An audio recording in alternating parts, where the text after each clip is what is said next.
pamilya. Kamusta ang yung Holy Week? Ay, naku, my gosh. Naku, my gosh, oh. Siyempre, pumunta kami sa Tayabas, Quezon. Pumunta kami sa Graceland, Estates and Country Club. My God, parang nightmare. Bakit naman yun? My God, lahat pala doon. May bayad, bawat ulo, you're not treated well. Kaya lumipat na lang kami, kaya ayoko na doon. Kaya lumipat ako sa Sariaya, Quezon, sa Villa del Prado. And we had so much fun. Ang babait ng mga tao. I love you so much. Babalik ako dyan. Ako naman, I went to Singapore Universal Studios. And hi to Karen Pascual. Kasama ko sila doon also. With sila Sanjo, Enchong, si Mariel, nandun din. So we had so much fun. Gusto ko pala pasalamatan ng Abinales family sa Tayabas, Quezon at Santa Maria. At they have a family reunion today. Si Mama Carmen at saka si Papa Efren. At ito, magandang balita because the grandparents, no, yung lola at lola, they're both turning 100 this year, this December. I think they are the oldest Filipino couple. And they're very beautiful people. Kaya thank you so much, Marvin, at saka mga kapatid mo si Nene at saka si Maricon. Thank you kay Dungeons of Music Box, saka sa Hair Asia, sa Ideal Vision Center. At maraming salamat. Okay. Okay, Buzz Magazine out now, Star Studio. Of course, thank you to Savory Chicken, Dr. Vicky Bello Getlod, Ember Buenaventura, Archie Valencia, John Pastina, Danyak for my sexy outfit, VNC, and Hangout, Try Hangout Tablets, hi to Tonet and Sam Carbonell of Red Carpet. Bago ako mag-blind dahil sa mga kaibigan, Mama Feli de la Cruz, my partner sa mga Inasal West Avenue. Maraming salamat sa pinadala mo chicken. Maraming nag-enjoy. Si Nancy nag-enjoy.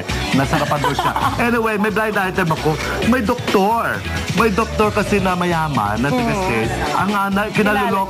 Kilala niyo lahat yun na naluloka siya kasi pag kinukwento niyo sa mga friends ng mga doktor ng mga bading din, ay kapag tuwing dinadalo na siya doon na isang male actor, ay talagang laging kinakagat doon kanyang lips.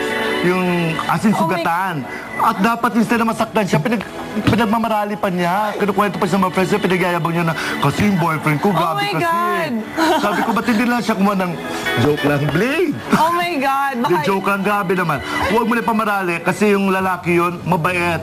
Huwag mo naman kasi mamaya, nachichismis siya doon, may advocacy pa naman yung tao. Sino to? Clue hula. Okay, happy viewing, Lydia Benito. And clue na lang daw. Ayoko, mataba ako ngayon. Dali, tayo kumain. Okay guys, malapit na muling magbukas ang pinakasikat na bahay sa bansa. This time, mga teens naman ang magka-clash. Yes, tama Ano kayong meaning ng magka-clash? Siyempre sa April 10 na po mga kaibigan, this time po ay, nako, hindi ko mabasa. Sa April 10 na yan, this coming Saturday, magbubukas na po ulit ang bahay ni Kuya. Ano yun? Hindi. Basta dito tayo sa PBB Teens kasi magka-clash nga 2010. Yes. Eto, please watch this. Palapit na ng palapit ang muling pagbubukas ng bahay ni Kuya para sa pinakamalaking teen getaway ngayong summer, ang Pinoy Big Brother Teen Clash of 2010. Mula sa libo-libong auditionees ay matindi na ang ginagawang mga test at interviews sa natitirang 30 aspiring teen housemates. Sumailalim na rin sila sa mga medical at neurological exams. Nagbigay na rin ng patikim ang PBB resident psychologist na si Randy Delioso sa resulta ng series of tests na isinagawa nila. Siguradong may magka-clash sa kanila dahil extreme ang mga characters na napili natin. Sure, there will be conflicts, there will also be good friendships. Aabangan din ang kakaibang personalities ng mga teen housemates. From athletes to achievers, from sexy lady teenager to hot young daddy, from breadwinners and working students.